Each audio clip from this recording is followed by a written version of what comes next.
Hi everybody, it's me as always, your host Gambit896, and I'm back with another video for you guys.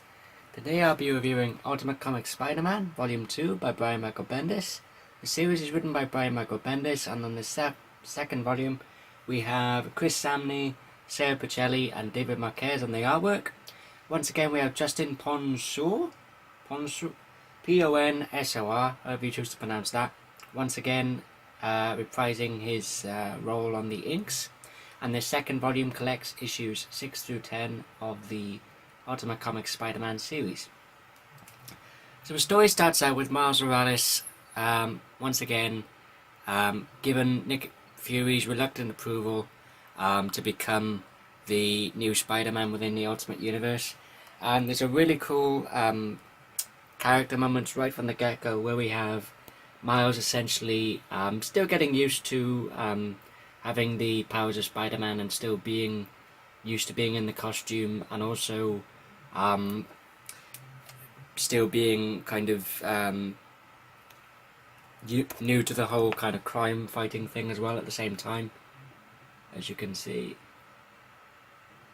there. There's some really cool moments in this. Miles is in a monologue where he says that normally, criminals would think twice about trying to have a fight with Spider-Man, but, where he says people are so jaded because, people are not taking this new Spider-Man as seriously as they were the ultimate version of Peter Parker, or Spider-Man, before Peter Parker died, as you can see there. And Chris Samnee's artwork in this is absolutely fantastic. He does the artwork for issues 6 and 7. We have Sarah Pichelli on issue 8 and David Marquez on issues 9 and 10. Chris Samnee, you may know from his work with Mark Waid at the moment on Daredevil, which is an absolutely fantastic series, and if you haven't checked it out, I would highly recommend it. There's also some really great inner monologue moments once again with Miles, where he's trying to essentially balance the leading of the double life while being a prestigious student in school, and also leading the double life being Spider-Man, and obviously keeping secrets from his mother and his father, especially with his father being a cop and being kind of against mutants and just superheroes in general. So there's that kind of inner conflict with Miles as a character. And there's also, we find out within the first 3 pages of issue number 6, we find out who the Ultimate Universe version of the Prowler is, and that is Miles Morales' uncle, his Uncle Aaron. It's a mild spoiler purely because there's, like I said, it's within the first 3 pages of issue 6, as Aaron has gone to Mexico City to meet up with a client that he works for, as obviously Aaron is, as the Prowler, is a master thief. There's a really cool fight scene between Miles and the Ultimate Universe version of Omega Red, as you can see there and there. Miles is still also trying to get used to kind of the quips or the one-liners, which is kind of one of the tropes of Spider-Man as a character. There's a great example where Omega says to him, "Oh, shut up," and Miles turns around and says, "You shut up," and then it's just in his inner monologue he's like, "Man, that was lame," which I thought was kind of funny. Once again with issue 8, as I said, we have Sarah Pichelli on the artwork, and we have Uncle Aaron paying Miles a visit to school, and he basically says to Miles in not too many words, "I know who you are, I know your secrets, and you and I need to have a bit of a conversation." So that kind of sets up the some of the events for the characters in the later issues. We also have the introduction of the Ultimate Universe version of the Scorpion, who in this particular incarnation is a Mexican crime lord who is very proficient with his chosen weapon of choice, which is a chain with a hook blade on the end, as you can see there and there. There's a really cool shot of the Scorpion. I have to say, each of the different artists on this second volume do a fantastic job on their respective issues on the artwork. There's a really cool action scene between Miles and the Ringer, who is possibly a villain that was created purely for the Ultimate Universe, where again Miles makes with the funny where the Ringer says, "Everyone will now respect me because I'm now beating Spider-Man," and Miles just turns around and says, "Not in that outfit," and he just jumps up and fly kicks him in the face, which I thought was pretty funny. Once again, we have the one of the captains of the police department being kind of reluctantly allied with this new Spider-Man, even though he worked with Peter Parker up until his death.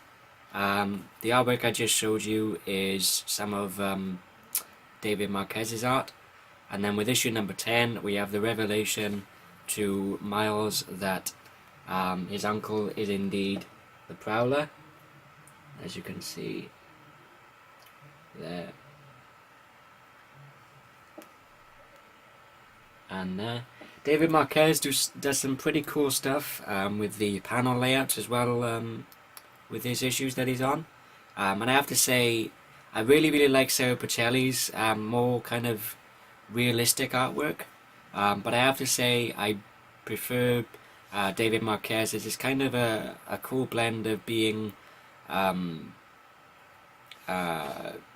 sort of semi-stylized and at the same time still kind of traditional comic bookish cartoony artwork. And there's a really cool fight scene between Miles and his Uncle Aaron, as you can see there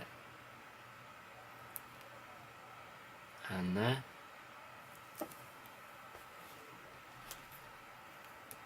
And also, once again, here and here.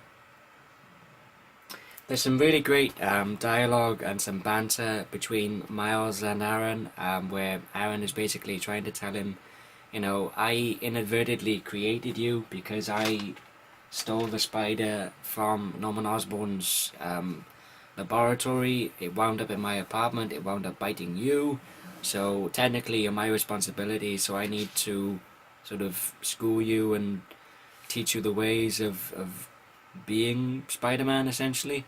But Miles is too clever for that, and he realizes that his uncle, while he is part of his family and he does love him, his uncle is a pretty bad guy in terms of what he does.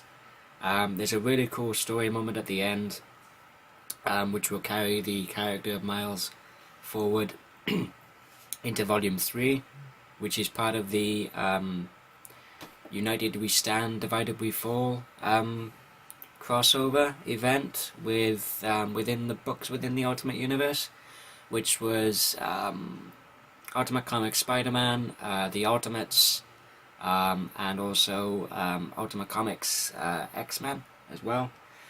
Brian Michael Bendis is still doing an absolutely fantastic and stellar job with the writing and the storytelling and the dialogue exchanges and the character relationship defining moments within this series. As I said, Chris Samnee, Sarah Pichelli, and David Marquez all do a fantastic job on the artwork, and Justin Ponshaw, I hope I'm pronouncing his name right, does a really great job with the inking on this series. If you're a fan of Brian Michael Bendis, if you're a fan of Marvel, if you jumped off of Ultimate Comics Spider-Man after the death of Peter Parker, but you've been looking to jump back on, or if you're interested in a newer and more different version to Spider-Man, then I definitely say that Ultimate Comics Spider-Man with Miles Morales is definitely well worth checking out. Obviously, go back to Volume 1, which collects the first 5 issues, plus Ultimate Comics Fallout, issue number 4, and then obviously go from there. If I had to give the second volume of Ultimate Comics Spider-Man by Brian Michael Bendis a rating, I'd give it an absolute 5 out of 5. I really enjoyed it. and I highly recommend it. And that about concludes this review video, guys. Thank you everybody for watching. Hope you all enjoyed this video. If you did, give it a thumbs up. Didn't like it, give it a thumbs down. But as always, if you didn't like the video, feel free to tell me why in the comment section below, or send me a private message. If you're new to my channel and you'd like to see more of my videos, please feel free to subscribe. And until next time, this is Scambit896 signing off, and I'll see you guys next time. Take care, guys.